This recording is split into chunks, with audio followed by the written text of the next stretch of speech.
მივიღებთ ჩვენ საქართველოს მოქალაქეები და რა უნდა იყოს შემდეგი ნაბიჯები? ეს არის ძალიან მნიშვნელოვანი გადაწყვეტილება, რომელსაც მიიღებს ძალიან მალე ევროპარლამენტი, ევროგაერთიანებების სხვა სტრუქტურებთან ერთად, მას შემდეგ, როდესაც გამოქვეყნდა დადებითი, ზედმიწევნი დადებითი დასვა საქართველოსთან მიმართებაში. ეს მისცემს რამოდენიმე თვეში მე ყოველ შემთხვევაში არითმეტიკულად რო დავითვალე მოლდოვამ როგორც გაიარეს პროცესი ალბათ 5-6 თვის განმავლობაში მაისში ან ივნისში ველოდები რომ უკვე გაიხსნება ვიზო მიმოსვლა საქართველოს მოქალაქეებისათვის შენგენის ზონის ქვეყანაში და ევროკავშირის ქვეყნებში რომელიც ძალიან ბევრ სიკეთეს მოიტანს ბუნებრივია, მეტი საშუალება ევროპაში განათლების მიღების, მეტი საშუალება მოგზაურობის და მიმოსვლის, მეტი საშუალება ბიზნესმენებს რომ პრობლემა არ შეექმნათ, არ შეყოლდნენ, მეტი საშუალება ჩვენს მოქალაქეებს რომ აღარ იდგნენ დაუსრულებელ რიგებში ევროპაში მოგზაურობისათვის და ყველაფერს რომ თავი დავანებოთ ალბათ ეს არის უკვე რეალური კარის გაღება ჩვენი საომარი როგორც პოლიტიკური ასოცირების, პოლიტიკური ინტეგრაციის ევროპულ სტრუქტურებში, ისე როგორც ეკონომიკისთვის იქნება ძალიან მომგებიანი, რაც რა თქმა უნდა უფრო მეტ კეთილდღეობას მოუწევს ჩვენს ხალხს. და ამ საკითხს დაემთხვა რუსეთის პრეზიდენტის განცხადება, თქვათ იმ თუნდაც უვიზო მიმოსვლასთან დაკავშირებით. თქვენ განიხილავთ თუ არა ამ ორივეს ერთად ერთ კონტექსტში და ამდენად რეალურად გეჩვენებათ ეს მესეჯი?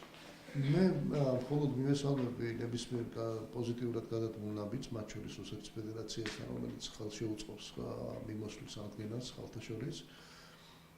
მეტ თქვა პოზიტივს შეიტანს ეკონომიკური თვალსაჩინით, ჩვენი ხალხის კეთილდღეობის თვალსაჩინით, ჩვენ ვიცით რომ ძალიან ბევრი ჩვენი თანამოქალაქე სწორედ რუსეთში იმყოფება. და გზის გახსნას იმის პარალელურად რომელიც რა პროცესებიც მიმდინარეობს ევროკავშირთან მე ვუყურებ პოზიტიური კუთხით ეს ერთი მეორე მე ვფიქრობ რომ პარალელურად თუ კი დაიწყება სხვა უფრო პოზიტიური ნაბიჯების გადადგმა პრეზიდენტ პუტინის მხრიდან იქნება კიდევ უფრო კარგი მაგრამ ამ საკითხს მე ყოველთვის ძალიან სიფრთხილით ვუყურებ გამომდინარე იქიდან რომ ძალიან ცუდი გამოცდილება გვაქვს ჩვენს მე დიდ მეზობელთან ურთიერთობას. ამიტომ რა თქმა უნდა, მასაც სიფრთხილით უნდა შევხედოთ, მაგრამ არ შეიძლება ადეკვატურად და პოზიტიურად არ შევხედოთ ნებისმიერ პოზიტივს გადადგმულს ნაბიჯს თქვა იგივე რუსეთის მხრიდან. თუმცა რუსეთი კვლავ რჩება ოკუპანტად, რუსეთი კვლავ რჩება დესტრუქციულ ძალად, რომელიც აგრძელებს ცოცხალ ანექსიას ჩვენს ტერიტორიაზე. რომელიც აგრძელებს თავის დესტრუქციულ როლს ჟენევის მოლაპარაკებათა ფორმატში, სადაც უმთავრესად უნდა უმნიშვნელოვანესი არის იძულებით ადგილნაცვალ პირთა დაბრუნება და ჰუმანიტარული თემებზე მომუშავე სამუშაო ჯგუფი, რომელშიც რუსეთის პოზიტიური როლი სამწუხაროდ არ შეიმჩნევა. და ყველაფერს თავი დავანებოთ, მას აქვს შესაძლებელი საერთაშორისო ვალდებულებები, რომელიც თავი დროზე აიღო მათ საქართველოსთან მიმართებაში. და მან ანექსირებული ტერიტორიები უკვე მეორედ ახსნა, რომ საქართველოს მხარემ რომ დაიწყოს ამაზე და ის მზად არის ამაზე დაიწყოს საუბარი. თქვენ ფიქრობთ, რომ ეს რეალური განაცხადია თუ ეს რაღაც პოპულისტური და ბოლოს განვითარებულ მომენტის შემდეგ რაღაცა ქულებისთვის არის გაკეთებული. ფიქრობთ, რომ შესაძლებელია ამ თემაზე გარკვეული ზუსტი? იცით, შესაძლებელი ყოველთვის ყველაფერი არის, თუ კი ამის პოლიტიკური ნება არსებობს. დღევანდელ რაღაცა ესეთი სამხედრო პოლიტიკური კონიუნქტურა, საერთოდ რეგიონალური და ესეთი რავლისმომცველი უსაფრთხოების თვალსაზრისით იმდენად მნიშვნელოვანია, იმდენად რთულია რომ ალბათ დიდი ხანია ამგვარი არ ყოფილა მე გულისხმობ ბუნებრივია ახლო აღმოსავლეთში განვითარებულ მოვლენებს და ჩრდილოეთ აფრიკაში ამავე დროს და რა თქმა უნდა სირიაში მიმდინარე ოპერაციას რასთან დაკავშირებითაც რუსეთს არც თუ ისე იოლი პოზიციები გააჩნია ვთქვათ სხვა იგივე ვთქვათ ნატოს მოკავშირე ძალებთან ერთად ამიტომ მე ვფიქრობ რომ ყველას უნდა აწყობდეს დღეს მსოფლიოში მშვიდობა ყველა უნდა იყოს მიმართული იქითკენ რომ აბსოლუტურად უაზრო კონფლიქტები რომელიც და ის ბომბები რომელიც დევს განსაკუთრებით პოსტსაბჭოთა სივრცეში არ უნდა იყოს ამოქმედებული და ეს არ იქნება არანაირი თვალსაჩინო გამართლებული, მათ შორის რეგიონალური და მათ შორის რუსეთის უსაფრთხოების თვალსაჩინო. ამიტომ თუ კი გადადგავს ამგვარ პოზიტიურ ნაბიჯებს, მხოლოდ მისასალმებელი იქნება, მაგრამ კიდევ ერთხელ ვიმეორებ, ჩვენ ჯერჯერობით რუსეთთან ურთიერთობების ფარგლებში ამგვარი ბოლო პერიოდში, ყოველ შემთხვევაში ბოლო 20 წლის განმავლობაში განსაკუთრებით არ გვინახავს გარდა იმისა, რომ უფრო ესეთი ექსპანსიონისტურ პოლიტიკას ატარებს, უფრო ინტერვენციულ პოლიტიკას ატარებს, უფრო აგრესიულ პოლიტიკას ატარებს, არა მხოლოდ პოლიტიკური, არამედ სამხედრო პოლიტიკური თვალსაზრისით. და ამ ფონზე დამაჯერებელი შეიძლება იყოს მისი ბოლო გაკეთება. ნუ ვიჩქარებთ, სწორედ ამიტომ ამბობ, რომ ფრთხილი ოპტიმიზმით მოვეკიდოთ ხოლმე რუსეთთან ურთიერთობას, მინდა რომ ვიყო ოპტიმისტი, რა თქმა უნდა, მაგრამ ბევრი საფუძველი ამისი არ გამაჩნია, ამიტომაც საფრთხილით ვეკიდებ. და საარჩევნო კანონმდებლობა, საარჩევნო კოდექსი, რომელიც მეორე მოსვლით ვთქვათ, მიღებულია. ხომ არ ფიქრობთ, რომ შედეგები, რომელიც ამ ახალი კოდექსით შეიძლება ჩატარდეს, საარჩევნოების შედეგები არაკონსტიტუციურობის კითხვის ნიშნის ქვეშ დადგება? არაკონსტიტუციურობას რაც შეეხება, ეს იყო გასულ პერიოდში არსებული საარჩევნო სისტემა, რასთან დაკავშირებითაც დღეს ხელისუფლებას დღევანდელი თქვათ ეს ცვლილებები გამოყავს სწორედ აი ამ კონსტიტუციასთან მისადაგებობაში და გახსოვთ ალბათ საკონსტიტუციო სასამართლომ, როდესაც გამოიტანა განაჩენი ძველ სისტემასთან დაკავშირებით, ამის შემდგომ უკვე დაიწყეს ნაბიჯების გადადგმა. ამიტომ არაკონსტიტუციურობას მე ნაკლებად დავარქმევდი, მაგრამ ჩემთვის ყოველ შემთხვევაში როგორც ერთ დროს კოალიციის ერთ-ერთ თქვათ წარმომადგენლისთვის ძალიან ცუდია და დასანანი რომ ეს დაპირება არ სრულდება მმართველი კოალიციის მიერ. არ სრულდება, იმიტომ რომ ამას არ აქვს პოლიტიკური ნება, არ სრულდება, იმიტომ რომ მათ დაინახეს რომ რეალურად ბოლო პერიოდში განსაკუთრებით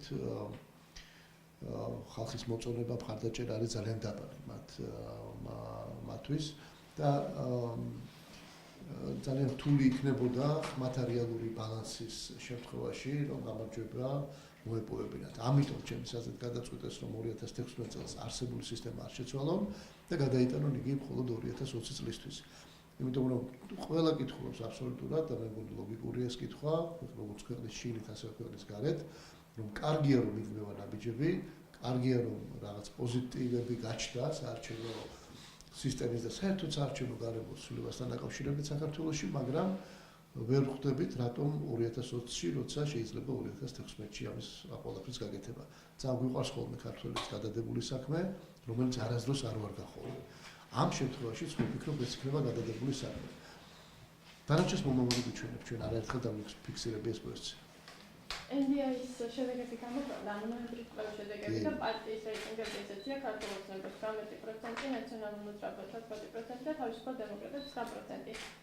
სხვადასხვა რეიტინგები იყო მათ სხვადასხვა კითხვებთან დაკავშირებით, ანუ ყოველ პარლამენტის არჩევნებში ჩატარდეს, თქვათ, რომელი კატეგორია და სეგმენტი აძლევს ხმას, თქვათ, ვისაც გადაწყვეტილია, ვისაც ჯერჯერობდა და შემდეგ.